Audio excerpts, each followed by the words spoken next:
All right, welcome back to Cincinnati Connection. We continue the conversation on mental health on this Mental Health Awareness Month. We are not only talking about the importance of mental health, but an event focused on the well-being of the Latino community. Like we've seen in the Black community, there is a stigma that seems to be attached to mental health, which stops us from seeking the help that we really need.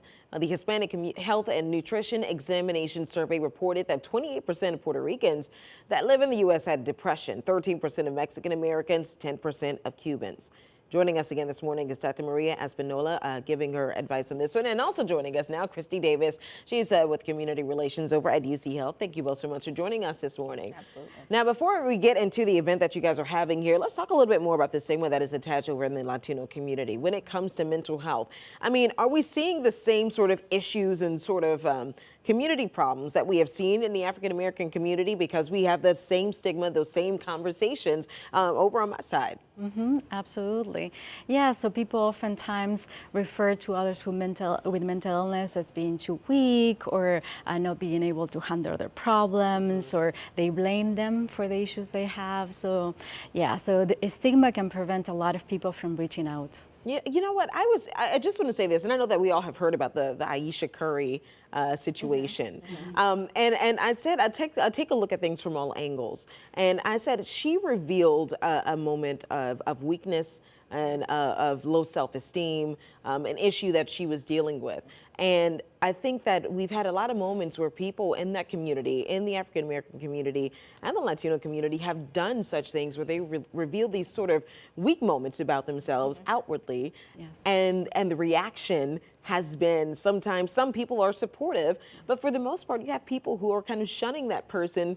How dare you say those things? Or look at you, look at what you're dealing with, or look at the situations you've been putting. People who've been shunning that person because they decided to reveal something that was troubling them inside. And imagine if you're trying to reveal that to your family and friends. Yeah. And you need to find a place to find help. And then imagine you're not originally an English speaker, and so now you need to reach out and find help with somebody who actually literally speaks your language. Oh, yeah. You know, so some of those things cause more trauma.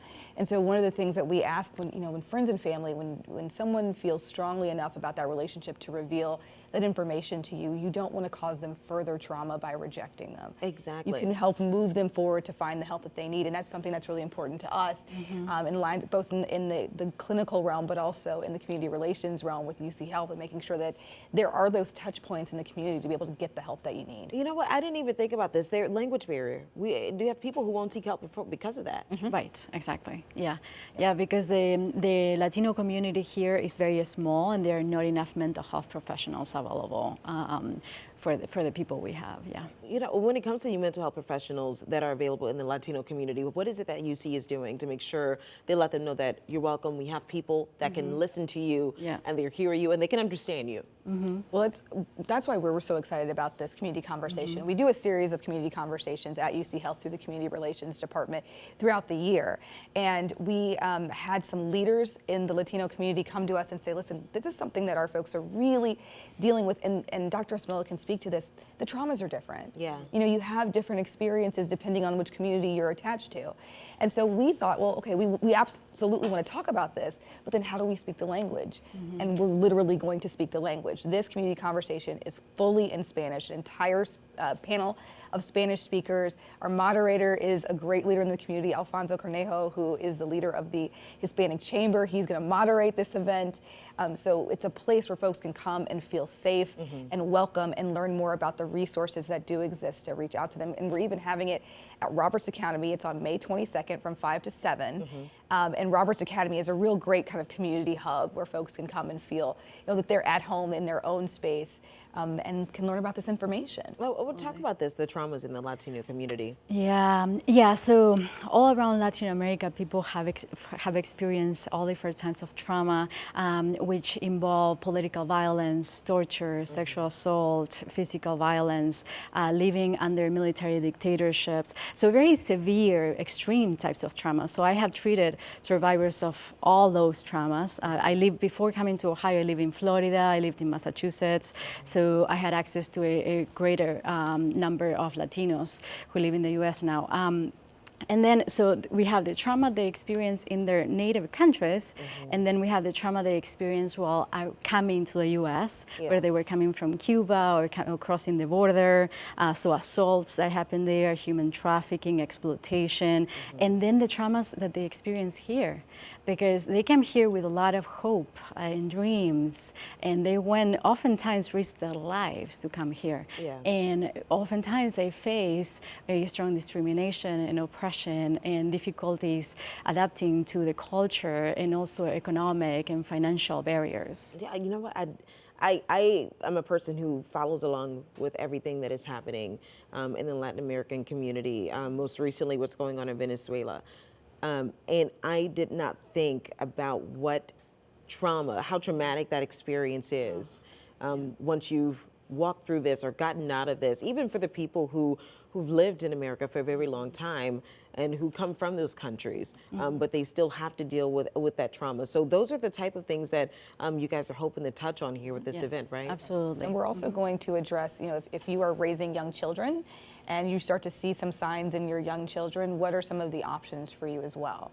You know, we have to make sure that, you know, we are looking at this, as you said, from all the different angles. And sometimes we forget that children internalize their experiences differently, or just may be predisposed to things like anxiety or depression or insomnia. And if you're a parent who's never dealt with this before and you start to see this in your child, how do you help your child live their best, fullest life? You know, and also a good question to you is, how do you not project those issues on your child? So you may be anxious because of something that happened over in Cuba, it happened in Venezuela. You may be, you know, a little depressed about something that happened in Mexico, in Guatemala. You know, you may be anxious or depressed about these things, but how do you not make sure to project those issues onto your kids? That's a great question, and it's very difficult for people who are very isolated in their communities right now. So I feel like an event, the one that we are organizing now, is key, so people can realize all the resources that are already available and can connect to others. Because the Latino community is a very close-knit community. We need to be close to others, a very warm, collectivistic culture. So we need to be close to our friends and families and loved ones. All right, well, I just want everyone to know when this is happening, May 22nd. Where is it again? Roberts Academy. Okay. It's in the Price Hill area. And that is from 5 to 7. We are providing childcare as well. So if you got to pick the kiddos up from school and get over there, feel free. And you can find more information, I believe, at uchealth.com on our Facebook page. We'll have that up there soon. Oh, well, thank you both so much for doing this. This is a community conversation that needs to happen here. We'll be right back.